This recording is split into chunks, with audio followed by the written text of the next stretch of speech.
வணக்கம் ஃப்ரெண்ட்ஸ். பெரியவர்களை எந்த இடத்துல பார்த்தாலும், எப்ப பார்த்தாலும் அப்பவே அங்கேயே நம்ம பாதம் தொட்டு நமஸ்காரம் பண்ணிக்கிறது ஒரு இந்துக்களோட ஒரு வழிமுறைங்க. அப்படி வழிபடும்போது அந்த பெரியவர்கள் நமக்கு ஆயுள் ஆரோக்கியத்தோட தீர்க்க சுமங்கலியா இரு அப்படின்னு சொல்லி ஆசீர்வாதம் பண்ணுவாங்க. அப்படி ஆசீர்வாதம் பண்ணப்பட்ட நாம் தீர்க்க சுமங்கலியா இருக்கிறதுக்கு ஒரு வழிமுறை இருக்குங்க. அதாவது சாவித்திரி விரதம் அல்லது கௌரி விரதம் இல்லைன்னா காரடையான் நோன்பு அப்படின்னு இந்த விரதங்களுக்கு பெயர் உண்டுங்க. இது எல்லாமே ஒரே விரதம் தான். காரடையான் நோன்பு அப்படிங்கிறது தான் இப்ப ஃபேமஸா சொல்லக்கூடியதா இருந்துட்டு இருக்குங்க. இதற்கு இன்னொரு பெயரு சாவித்திரி விரதம்.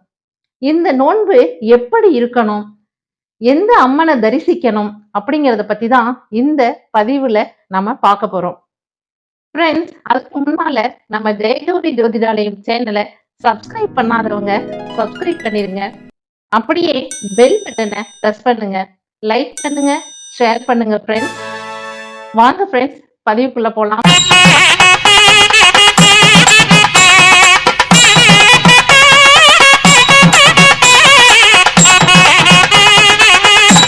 தமிழகத்தின் சப்த மோட்சபுரி அப்படின்னு சொல்லுவோம். அதாவது 7 மோட்சபுரிகள் இருக்கு. அதுல ஒன்றுதான் இந்த காஞ்சிபுரம். இந்த காஞ்சிபுரம் மோட்சபுரியின் நடு மையத்துல தான் நம்ம காஞ்சி காமாட்சி அம்மன் கோவில் இருக்குங்க. இங்கே காஞ்சிபுரத்தில் உள்ள எல்லா கோயில்களுக்கும் சேர்த்து காஞ்சி காமாட்சி அம்மன் சன்னதி தான் அம்மன் சன்னதி. வேற எங்கேயுமே தனி சன்னதி அம்மன் சன்னதி கிடையாது. காஞ்சிபுரத்துல வேற எந்த கோயில்களிலும் தனி அம்மன் சன்னதி கிடையாது. எல்லா கோயில்களுக்கும் சேர்த்து ஒரே சன்னதியா நம்ம காஞ்சி காமாட்சி அம்மன் சன்னதி தான் இருக்குங்க. இந்த காமாட்சி அம்மன் அகில உலகத்தில் உள்ள உயிர்கள் அத்தனை பேருக்குமே படி இழக்கிறவங்க இவங்க தாங்க. அதனாலதான் இவங்களை அன்னபூரணி அப்படின்னு சொல்லுவோம். சிவபெருமான் 2 நாழி நெல் கொடுத்து இந்த உலகத்துக்கெல்லாம் படியளந்து நீ பார்த்துக்கொள் என்று சொன்னதுனால காமாட்சி அம்மன் அதை போலவே இன்று வரை அந்த 2 நாழி நெல்லை வைத்து அறம் வளர்த்து கொண்டு இருக்கிறாங்க. அதாவது தர்மம் செய்து கொண்டு இருக்கிறார். அதனால அது எத்தனை வகையான தர்மம்? 32 வகையான தர்மங்களை வளர்த்து கொண்டு இருக்கிறதுனால அம்மனுக்கு தர்மசம்வர்தனி அப்படிங்கிற பெயரும் இருக்குங்க.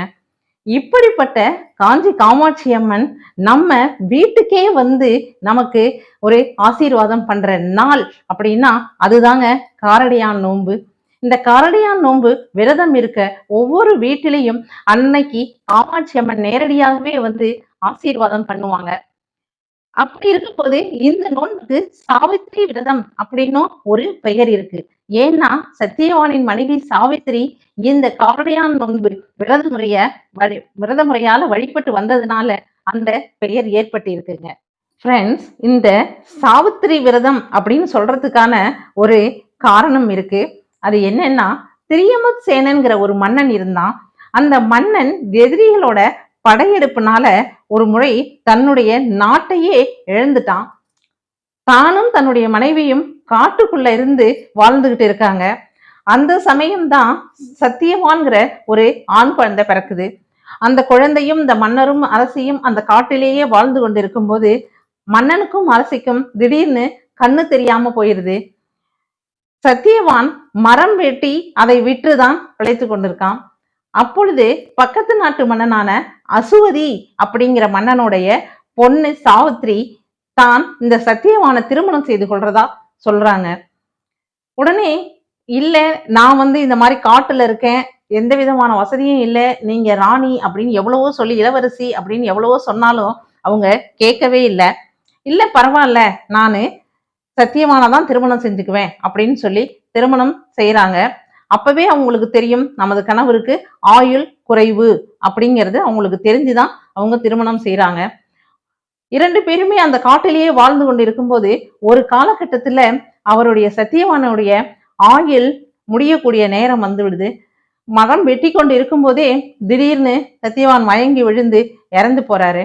உடனே சாவித்திரி அங்க இருந்த மண்ணை பிசைஞ்சு அடை செய்யறான். அடை செய்துட்டு விரதம் இருக்காங்க. பட்டினியா விரதம் இருந்து இந்த அடையை செய்து அம்மனுக்கு நேவேத்தியம் செய்து வழிபடுறா. இப்படி வழிபடும் போது கண்ணுக்கு முன்னால யமதர்மராஜா வராரு. வந்த உடனே என்னம்மா பிரச்சனை அப்படின்னு கேக்குறாரு. இல்லைங்க, என்னுடைய கணவரோட உயிரை நீங்க கொடுத்துட்டு நீங்க போங்க, அதற்காகத்தான் நான் விரதம் இருக்கேன், எனக்கு தெரிஞ்சுதான் நான் இவரை கல்யாணம் பண்ணினேன் அப்படின்னு சொல்றா. அப்படி இருந்தும் யமன் முடியவே முடியாது, அவருடைய கணக்கு முடிந்து விட்டது, சிவபெருமான் கொடுத்த கணக்கு அவ்வளவுதான், அதற்கப்புறம் செய்யறதுக்கு எனக்கு அதிகாரம் இல்லை அப்படின்னு சொல்லிட்டு தொடர்ந்து சத்தியவானுடைய உயிரை எடுத்துட்டு போயிட்டே இருக்காரு. போயிட்டே இருக்கும்போது தொடர்ந்து சாவித்திரியும் விடவே இல்லை. யமதர்மராஜனை நோக்கி போய் கூப்பிட்டுக்கிட்டே போய் தொந்தரவு பண்ணிக்கிட்டே இருக்காங்க, அவங்கள விடவே இல்லை. யமதர்மராஜன் போறதுக்கு விடவே இல்லை. ரொம்ப மன்றாடி ரொம்ப கெஞ்சி கூத்தாடி அழறா சாவித்திரி. உடனே யமதர்மராஜன், என்னம்மா இப்படி பண்றீங்களேம்மா அப்படின்னு சொல்லிட்டு, என்னம்மா வேணும் உனக்கு அப்படின்னு கேக்குறாரு. எனக்கு என்னுடைய கணவனாகிய சத்தியவானுடைய உயிர் தான் எனக்கு வேணும் அப்படின்னு சாவித்திரி கேக்குறாங்க. உடனே அது எப்படி கொடுக்க முடியும், என்ன சொன்னாலும் கேட்கவே மாட்டேங்கிறீங்க அப்படின்னு சொல்லி யமதர்மராஜா சொல்லும் போது, இல்லை எனக்கு நீங்க கொடுத்துதான் ஆகணும், இந்த வரை எனக்கு ஏதாவது ஒண்ணு நீங்க செஞ்சுதான் ஆகணும் அப்படின்னு யமதர்மனை நோக்கி நம்ம சாவித்திரி வேண்டி வணங்கி அழுது புரண்டு கேட்டுட்டு இருக்கா. அப்ப சரின்னு இந்த தொந்தரவு எல்லாம் தாங்க முடியாம யமதர்மராஜனே, சரி உனக்கு என்ன வேண்டுமோ சொல்லு, 3 வரங்களை தான் தர முடியும் உனக்கு அப்படின்னு சொல்றாங்க. இது ஆனா உன்னுடைய சத்தியவான் உன்னுடைய கணவருடைய உயிரை மட்டும் கேட்க கூடாது, வேற எது வேணாலும் நீ கேளு அப்படின்னு சொல்றாங்க. புத்திசாலித்தனமா சாவித்திரி சொல்றது செய்யறா. முதல்ல என்னுடைய மாமனார் மாமியாருக்கு கண்கள் தெரியணும் சுவாமி அப்படிங்கிறாரு. சரி, அப்படியே தந்தோம். ரெண்டாவதா என்னுடைய மாமனார் மாமியார் ஏற்கனவே ஆண்டு கொண்டிருந்த அந்த அரசு ஆட்சி எங்களுக்கு வரணும் அப்படின்னு 2வது வரமும் கேட்டிருக்கா. உடனே சரி அப்படியே ஆகட்டும் அப்படின்னு சொல்லிட்டாரு. 3வதாக யமதர்மராஜா கிட்ட சாவித்திரி கேக்குறா, நாட்டையும் கொடுத்துட்டீங்க, என்னுடைய மாமனார் மாமியாருக்கு கண்களையும் கொடுத்துட்டீங்க, எல்லாம் கொடுத்தாச்சு, ஆனா எங்க மாமனார் மாமியாருக்கு பின்னால இந்த நாட்டை ஆட்சி புரிய பரிபாலனம் பண்ண வாரிசுகளை தர வேண்டும் ஐயா, சுவாமி நீங்க தான் செய்யணும் அப்படின்னு சொல்லி அவங்க காலில் விழறா. யமதர்மராஜனுடைய காலில் சாவித்திரி விழறா. உடனே அதுவும் அப்படியே ஆகட்டும் அப்படின்னு சொல்லிட்டு அவர் பாட்டுக்கு போய்கிட்டே இருக்காரு. என்ன ராஜா ராஜா என்று பின்னாடியே திரும்ப ஒன்னொன்னு, என்னம்மா பிரச்சனை, திரும்பவும் வந்து இவ்வளவு டார்ச்சர் பண்ணிட்டு இருக்க அப்படின்னு கேட்கிறாரு யமன். உடனே வாரிசுகள் தந்தோன்னு சொல்லிட்டு நீங்க என்னுடைய கணவர் உயிரை திரும்ப எடுத்துக்கிட்டு போய்கிட்டே இருந்தீங்கன்னா எங்களுக்கு எப்படி ஐயா வாரிசு கிடைக்கும் அப்படின்னு கேட்ட உடனேதான் யமதர்மராஜாவுக்கு புரிஞ்சது. உடனே எப்படி புத்திசாலித்தனமா உன்னுடைய கணவருடைய உயிரை நீ மீட்டுட்ட இல்லையா என்னிடமிருந்து அப்படின்னு சொல்லிட்டு ஒரு ஆசீர்வாதம் பண்ணி அவரே கொடுத்த வரத்துக்காக அவரே சத்தியவானின் உயிரை சாவித்திரியிடம் திரும்ப கொடுத்துட்டாரு. அதாவது சத்தியவான் திரும்ப உயிர் பெற்று இழந்துட்டாங்க. உயிர் பெற்று இழந்த பிறகு நாட்டுக்கு போய் நாட்டை சும்மா அப்படி ஒரு ஜம்முன்னு பரிபாலனம் பண்ணி ரொம்ப சந்தோஷமா கணவனும் மனைவியும் சாவித்திரியும் சத்தியவானும் மிக சந்தோஷமா பரிபாலனம் பண்ணாங்க. நல்ல குழந்தைகள் பிறந்து நல்லா இருந்தாங்க அப்படின்னு சொல்லிட்டு விரத கல்ப மஞ்சரிங்கிற நூல்ல இருக்குங்க இந்த கதை. அதுலதான் இருக்கு. அதாவது சத்தியமான யமதர்மராஜன் இருந்தே மீட்டு எடுத்துட்டு வந்து சாவித்திரி நல்ல ஒரு மனைவிங்கிறத நிரூபிச்சா இல்லைங்களா? எவ்வளவு பிடிவாதமா எவ்வளவு ஒரு விடாமுயற்சியா இருந்து செஞ்சாங்க அப்படிங்கிறத இதுல பார்க்கலாம். இதுலதான் முக்கியமா காமாட்சி அம்மன் தேவியை தான் நினைத்து அவங்க அந்த அடத்தட்டி வந்து விசேஷமா அவங்க பூஜை எல்லாம் பண்ணாங்க. இந்த விரதம் வந்து காலையிலிருந்து இரவு வரைக்கும் இருக்குங்க. அதாவது மாசியின் முடிவு காலமும் பங்குனியின் ஆரம்ப காலமும் சேர்ற நேரத்துல தாங்க இதுல சரடு கட்டிக்கணும். அதைத்தான் காரடையான் நோன்பு நூக்கிற காலம் அப்படின்னு சொல்லுவாங்க. அந்த சரடு அப்படிங்கிறது சாதாரண ஒரு மஞ்சள் கயிறுல பூ கட்டி எடுத்து நம்ம பூஜை செய்யும் இடத்துல நம்ம தாம்பாளத்துல எடுத்து வச்சிடணுங்க. எப்பவும் போல வீட்டை சுத்தம் பண்ணி நல்ல தாம்பாளத்துல எப்படி ஒரு தேங்காய் பழம் வெத்தலைப்பாக்கு என்னென்ன தேவைப்படுதோ பூஜைக்குரிய பொருட்கள் அத்தனையும் வச்சுட்டு இந்த சரடு எத்தனை பெண்கள் இருக்கிறீர்களோ அவங்க எல்லாத்துக்குமே அந்த சரடும், காமாட்சி அம்மனுக்கு ஒரு சரடு, கூடவே பிள்ளையாருக்கு ஒரு சரடுன்னு உங்க வீட்டுல இருக்கிற நபர்களுடைய எண்ணிக்கைக்கு தகுந்த மாதிரி நீங்க இந்த சரடு எடுத்து ரெடி பண்ணி வச்சுக்கணும். அதற்கப்புறம் இந்த நோன்புக்காக ஒரு அடை தட்டணும். அது அரிசி மாவு அடுத்தது வெல்லம், கொஞ்சம் காராமணி இல்லைன்னா தட்டைப்பயிறு போட்டு அதனை வேக வச்சு அடையா தட்டி ஆவியில வேக வச்சு தான் இந்த காரடையா நோன்புக்குரிய அடைய நம்ம தயார் பண்ணணும். நெய்வேத்தியத்துக்கு இதுதான் முக்கியமானது. இது கூட வெண்ணெய் கட்டியா வெண்ணெயா வைக்கணுங்க. உருகாத வெண்ணெய் தான் நம்ம சொல்லுவோம். வச்சு பூஜை செய்யணும். இது என்னைக்கு செய்யணும் அப்படின்னு சொன்னா 14ஆம் தேதி, அதாவது மாசி மாதம் 30ஆம் தேதி காலையிலிருந்தே விரத காலம் இருந்தாலும் 1 மணி, அதாவது இரவு 15ஆம் தேதி காலை அப்பதான், அதாவது 1 மணி 8 நிமிடத்திற்கு தான் முடியுது.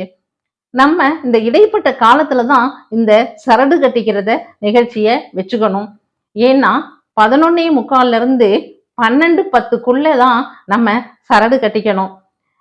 மற்றவர்கள் நிறைய சொல்லியிருந்தா கூட நாளிகை கணக்குல பார்த்தா இப்படித்தாங்க வருது. அதனால அந்த நேரத்துல தான் சரடு கட்டிக்கணும். மாசி சரடு பாசி படியாது அப்படிம்பாங்க. அவ்வளவு ஸ்ட்ராங்கா இருக்குங்களாம். அதனால அந்த நேரத்துல காமாட்சி அம்மனை வணங்கி நம்ம இந்த சரடை கட்டிக்கணும். இந்த அடைய தான் நம்ம நேவேத்தியம் பண்ணணும். அப்படி சரடு கட்டிக்கும் போது ஒரு மந்திரத்தை தமிழ தான் சொல்லணும். என்னன்னா, உருகாத வெண்ணையும் ஓரடையும் நான் வைத்தேன், எங்காதம் போனாலும் என் புருஷன் என்னோடையே இருக்கணும் அப்படின்னு சொல்லி வேண்டிக்கணுங்க. வேண்டிக்கிட்டு காமாட்சி அம்மன் கிட்ட இருந்து நம்ம அந்த சரடை எடுத்து, பெரியவர்கள் யாராவது நம்ம வீட்டில் இருக்க பெரியவர்கள் இருப்பாங்க, அப்படி இல்லைன்னா நம்ம கணவனா கையாலேயே நம்ம சரடு கட்டிக்கலாங்க. மற்ற இளம்பெண்கள் அத்தனை பேருக்கும் நாம பெண்களாகிய நாம சரடு கட்டி விடணும். இல்லை நம்மளை விட பெரியவர்கள் நம்ம வீட்டில் இருந்தாங்கன்னா அவங்க சரடு கட்டலாம். இப்படித்தாங்க இந்த விரத முறையை அனுஷ்டிக்கணும். காலையிலிருந்தே இந்த சரடு கட்டு முடிந்த பிறகுதான் நம்ம சாப்பிடணும் அப்படின்னு பட்டினியா விரதம் இருக்கவர்களும் இருக்காங்க. இல்ல முடியலைன்னா பாலோ இல்ல மோரோ இல்ல ஒரு ஜூஸோ எது உங்களால முடிஞ்சோ அதை குடித்தும் நீங்கள் விரதம் இருந்து இந்த நோன்பை கடைப்பிடிக்கலாம். இந்த நோன்பை கடைப்பிடிக்கும் போது என்னென்ன பலன்கள் கிடைக்கும் அப்படின்னா, ஏற்கனவே சொன்னது தானேங்க, தீர்க்க சுமங்கலியா இருக்கணுங்க. எல்லா பெண்களுக்கும் இருக்கக்கூடிய ஆசையே அதுதாங்க, தீர்க்க சுமங்கலியா இருக்கணும் அப்படின்னு சொல்லிட்டு. தீர்க்க சுமங்கலியாக இருக்கவும், நம்மளுடைய மாங்கல்ய பலம் கிடைக்கவும், இளம் பெண்களுக்கு நல்ல கணவர்கள் நல்ல வரன்கள் வந்து அமையறதுக்காகவும், செல்வ வளங்கள் பெருகிறதுக்காகவும் இந்த விரதத்தை நம்ம கடைபிடிக்கணும்னு கேட்டுக்கிறேங்க. இதுல என்னன்னா, சாவித்திரிகிட்ட இருந்து என்ன நமக்கு தெரிஞ்சுக்கிறோம் அப்படின்னா, முதல்ல விடாமுயற்சிங்க. பிடிவாதம், நல்லத்துக்கான பிடிவாதமா அவங்க பிடிவாதமா இருந்து யமன் கிட்ட இருந்து சத்தியவானுடைய உயிரை மீட்டு எடுத்திருக்காங்க. அந்த மாதிரி தன்னம்பிக்கையும் இருந்திருக்கு.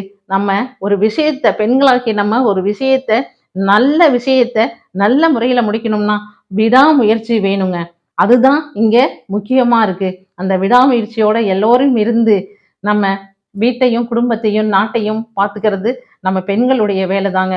இதுல முக்கியமா இந்த நோன்பை சனிக்கிழமை, அதாவது 14ஆம் தேதி சனிக்கிழமை அன்னைக்கு ஃபுல்லா 6 மணியிலிருந்து விரதம் இருக்க ஆரம்பிச்சீங்கன்னா, அடுத்த நாள் 15ஆம் தேதி நடு இரவு, 14ஆம் தேதி நடு இரவு 1 மணிக்கு மேல, 15ஆம் தேதி நமக்கு ஆரம்பிச்சிடும் இல்லைங்களா, 1 மணி 8 நிமிஷத்துக்கு வரைக்கும் இருக்கு. அது வரைக்கும் நீங்க விரதம் இருந்து சரடு எப்ப கட்டிக்கிறீங்களோ அப்பதான் நீங்க விரதத்தை முடிக்கணுங்க. கூடவே பக்கத்துல அக்கம் பக்கத்துல இருக்கிற பெண்கள் சுமங்கலிகள் இவங்களை கூப்பிட்டு வச்சு ஒரு பிளவுஸ் பிட்டு, வெத்தலைப்பாக்கு, மாங்கல்ய சரடு, செய்யக்கூடிய அடைகள், இதை ஏதாவது வச்சு, இல்லையா வேற ஏதாவது ஸ்வீட்ஸ் பழம் வச்சு நீங்க கூப்பிட்டு அவங்களுக்கு இந்த சுப இதை கொடுங்க. சரிங்களா? அப்படி கொடுத்தா ரொம்ப அவங்களும் சந்தோஷப்படுவாங்க, காமாட்சி அம்மனும் சந்தோஷப்படுவாங்க. அதே மாதிரி அடுத்தவர்கள் கூப்பிட்டாங்கன்னா நம்மளும் அன்னைக்கு போய் இது மாதிரி இருக்கிறத நம்மளும் வாங்கிக்கிட்டு சுபமங்கல பொருள்களை நம்மளும் வாங்கிக்கலாங்க. இதனால ஒன்றும் தவறு இல்லை. எல்லோருமே காரடையா நோன்பை கடைப்பிடிங்க. எல்லோருமே தீர்க்க சுமங்கலியா இருக்கணும் அப்படின்னு நானும் ஆசீர்வாதம் பண்றேன், வாழ்த்துக்கிறேன். ஓகேவா ஃப்ரெண்ட்ஸ்? பாய்.